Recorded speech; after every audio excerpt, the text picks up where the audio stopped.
文一武的徐有贞和石亨，可谓是明宝宗朱祁镇政变复辟成功的最大帮手。最终挽狂澜于既倒的景泰帝朱祁钰以及大功臣于谦，一个死因成谜，一个无辜冤死。而在土木堡丢尽了大明脸面的朱祁镇，却重新坐上龙椅，上天何其不公！而帮朱祁镇复辟并力主杀死于谦的徐有贞和石亨二人，事后得到了什么样的奖赏？他们的结局又是如何呢？徐有贞是一个有抱负的野心家，他身材虽然矮小，为人却极为精明干练。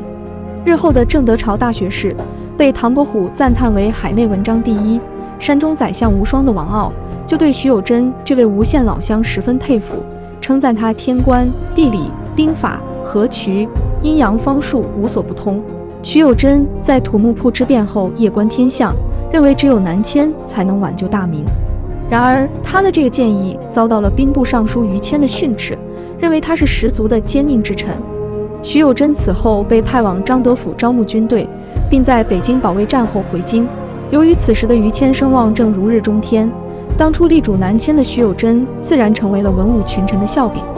俗话说是金子总会发光，徐有贞这样一个学问超群的人也不会被长时间埋没。当年10月，徐有贞升任督察院右迁都御史，随即接了一个棘手的难题，治理黄河沙湾断水患。朝廷此前曾先后派出工部侍郎、工部尚书等人去治理，但均告失败。徐有贞到任之后，采取疏塞郡并举的办法，历经1年半的艰苦努力，终于彻底解决沙湾河患，晋封为左副都御史。然而徐有贞志向太大，区区一个督察院左副都御史又怎能满足他的胃口？因此当夺门之变这个机会放在面前的时候，他毫不犹豫地将其一把抓住。政变之前，徐有贞焚香祝天，撂下一句有名的狠话：事成，社稷之福；不成，家族之祸矣。归即人，不归即鬼。政变之后，面对如何处置于谦的难题，徐有贞认为不杀于谦，此举为无名。在三法司找不到于谦的罪名之时，又是徐有贞说出了那句臭名昭著的话：虽无险迹，亦有之。最终决定了这位民族英雄的命运。此后，明英宗论功行赏，徐有贞先是兼翰林院学士，于内阁参与机务，随即又升任兵部尚书。当年3月，徐有贞因功晋封武公伯，并兼华盖殿大学士，仍供职于文渊阁。赐宣号散官为奉天义卫推丞宣吏、守正文臣，特进光禄大夫，柱国，给告劝。本身免2死，子免1死，追封3代及妻。此时达到了人生巅峰的徐有贞有些飘，对胸无大志的政变小伙伴石亨等人百般看不惯。史书上虽然说是石亨等人设计摆了徐有贞一道，让他失去了皇帝的信任，可是重新登基的朱祁镇也早非昔日的无暇安忙，焉知他就不是顺水推舟，把徐有贞作为替罪羊，平息一下于谦之死所带来的冲击呢？天顺元年6月初7日，徐有贞被打入锦衣卫大牢，罪名是专擅威权，排斥勋旧。按照石亨等人的设想，徐有贞这次死罪难逃。然而当天北京城内下了一场大冰雹，连奉天门东的稳牌都被打坏。所谓的稳牌，就是屋脊上的螭吻。这样的灾异在古代被认为是上天世界，表示有刑狱冤滥。英宗和石亨吓坏了，这才放了徐有贞一马，将其贬为广东右参政。不过死罪可免，活罪难逃。7月22日，尚在前往广东途中的徐有贞接到最新圣旨，他被罢官夺爵，发配云南金池当一个小老百姓。可是和石亨相比，徐有贞还算幸运的。天顺4年石亨失败之后，徐有贞被免去罪名，放回老家吴县居住。成化8年7月，居家12年的徐有贞去世，终年66岁。其实石亨死后，以他的能力足以重新出山，但就是因为缠杀于谦，导致朱祁镇和继任的朱见深都不敢将其起复。另一个石亨的结局与徐有贞比起来则更为惨烈。石亨是陕西人，和《三国演义》中胥可及父的关公一样，石亨也是一个美髯公。再加上他四方脸面，身躯高大，一看就是一员勇将。正统3年，石亨击败瓦剌军队，因功升任都指挥统制，随后辅佐武进伯朱冕镇守大同。石亨在大同一待就是11年。然而正统14年7月15日，他和朱冕所率领的大同守军却在大同附近被瓦剌人伏击。此战明军几乎全军覆没，总兵官朱冕战死，石亨仅以身免。这真是一场诡异的败仗，地头蛇被外来户打了埋伏。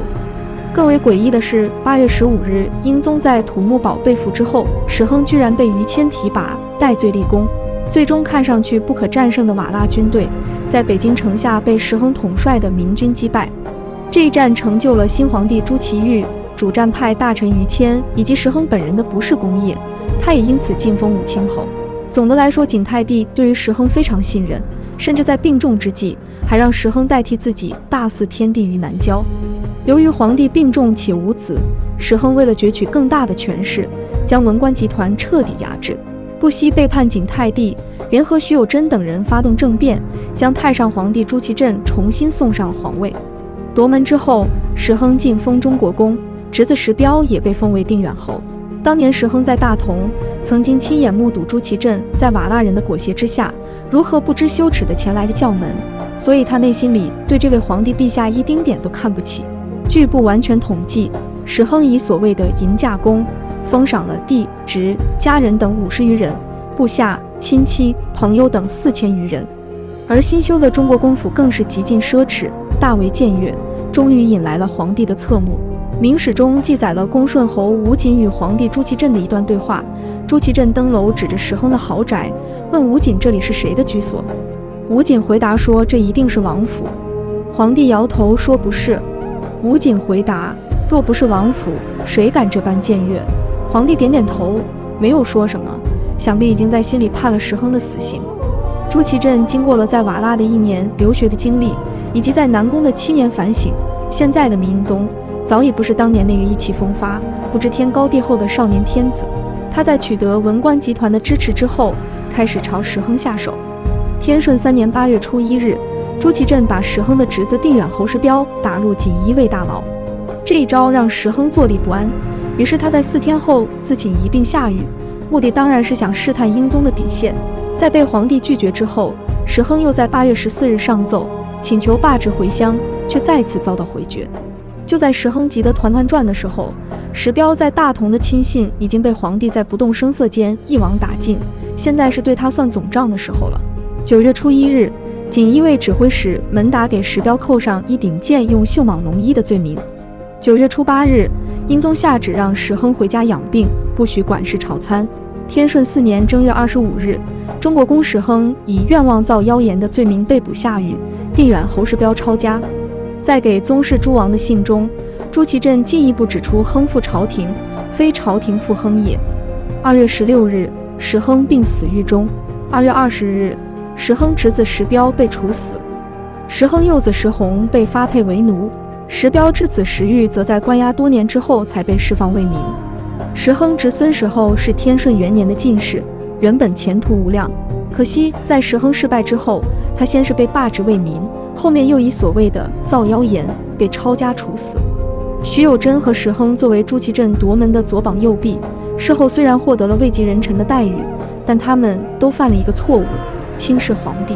徐有贞暗暗地自比为曹操，可他虽有才能，毕竟在朝中毫无根基，一旦巨登高位，难免不遭人嫉妒。他的下台太正常不过，好在北京内的那场冰雹保住了他的性命。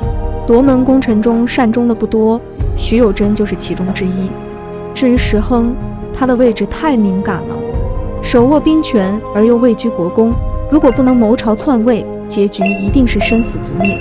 他斗不过英宗，那就只能拉着全家一起陪葬。